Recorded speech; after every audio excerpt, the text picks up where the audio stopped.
Bismillahirrahmanirrahim. Assalamualaikum warahmatullahi wabarakatuh. Asyhadu an la ilaha illallah wahdahu la syarikalah wa asyhadu anna Muhammadan abduhu wa rasuluh la nabiyya ba'dah. Rekan-rekan semuanya, kita akan melanjutkan lagi sesi video tutorial.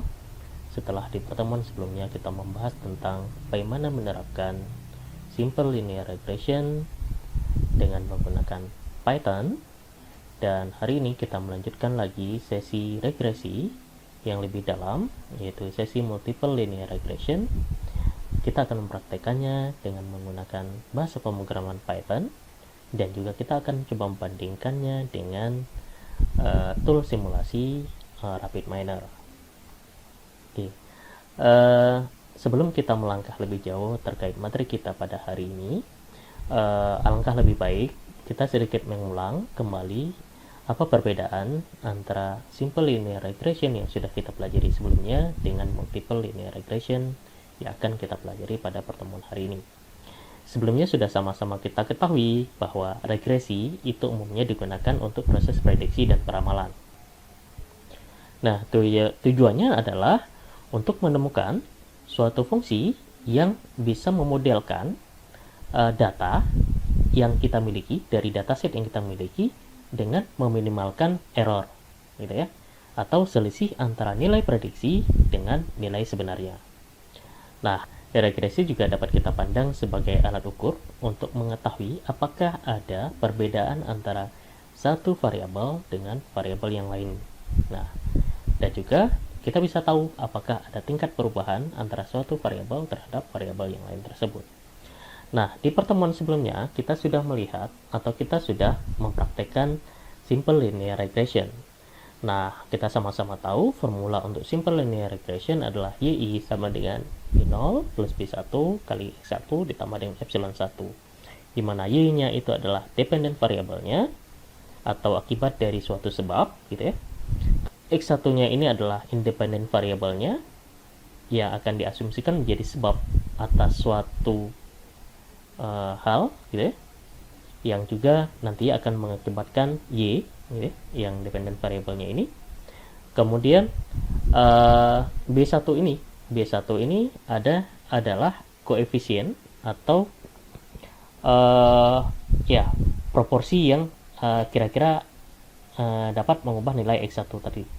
Kemudian B0 ini adalah intercept atau konstanta, nilai awal X pada suatu kejadian ya.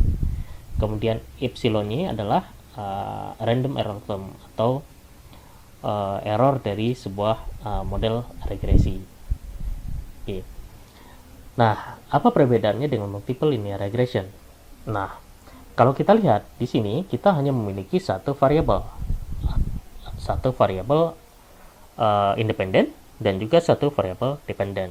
Nah, contohnya misalkan di pertemuan sebelumnya kita bahas misalkan yang variabel dependen ini adalah gaji yang diterima per tahun, dan independen ini adalah misalkan lamanya bekerja. Berarti adakah pengaruh ya, adakah hubungan antara lamanya bekerja seseorang atau pengalaman pekerjaan seseorang terhadap gaji yang diterima oleh si orang tersebut. Nah, bagaimana dengan multiple linear regression? Nah, multiple linear regression kita gunakan jika kita ingin mengetahui pengaruh variabel dependen terhadap lebih dari satu variabel independen, gitu ya. Misal persamaannya kalau kita lihat mirip ya. Kalau di sini B0 plus B1 X1 tambah epsilon 1. Dan di multiple, B0 tambah B1 X1 tambah B0 X1 X2 hanya penambahan variabel-variabel saja. Nah, selebihnya sama. Nah, untuk penerapan multiple linear regression ini, kita akan menggunakan dataset, ya, dataset yang ada. Kebetulan saya akan menggunakan dataset dari, tinggal dicari saya di Google, namanya 50 Startup, formatnya CSV ya. Search di Google, Anda bisa dapat banyak dari banyak situs. Ketika sudah di-download ya, setelah di-download data tersebut, rekan-rekan bisa melihat ini adalah tampilan atau halaman dari dataset. Jadi kalau kita lihat di sini terdapat lebih dari satu variabel independen dari data yang ada. Kalau sebelumnya di simple linear regression bisa saja kita mencari pengaruh, adakah pengaruh antara profit dengan keuntungan yang diperoleh dengan pembiayaan untuk research and development, apakah research and development mendukung kenaikan profit perusahaan atau tidak gitu, dan lain sebagainya. Nah, kali ini lebih dari satu gitu ya. Nah, karena kondisi seperti ini maka kita harus menggunakan multiple linear regression. Nah, jadi yang ingin dilihat di sini adalah selain dari nantinya perusahaan itu akan menggelontorkan dana lebih banyak itu ke divisi yang mana di masing-masing perusahaan, juga ingin dilihat mana yang dari variabel-variabel independen ini yang memiliki kontribusi terbesar terhadap profit, sehingga perusahaan bisa mengambil keputusan untuk memprioritaskan investasi dan fokus di variabel apa saja. Jadi apakah menaikkan jor-joran di strategi marketingnya, atau misalkan pindah wilayah dan lain sebagainya. Nah, jadi ketika kita menggunakan multiple linear regression, sejak awal kita harus mengasumsikan bahwa hubungan antara keempat variabel independen tadi terhadap variabel dependen itu harus linear. Karena jika tidak linear itu dianggap tidak cocok untuk mencari hubungan antara masing-masing variabel.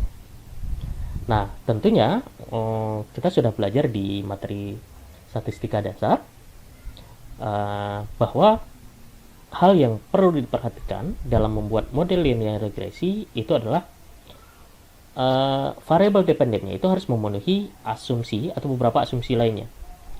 Nah, jika tidak terpenuhi asumsi tersebut maka dinyatakan tidak cukup baik gitu. Nah, asumsi-asumsi tersebut biasanya meliputi homoscedasticity, kemudian independent of error, kemudian lack of multicollinearity.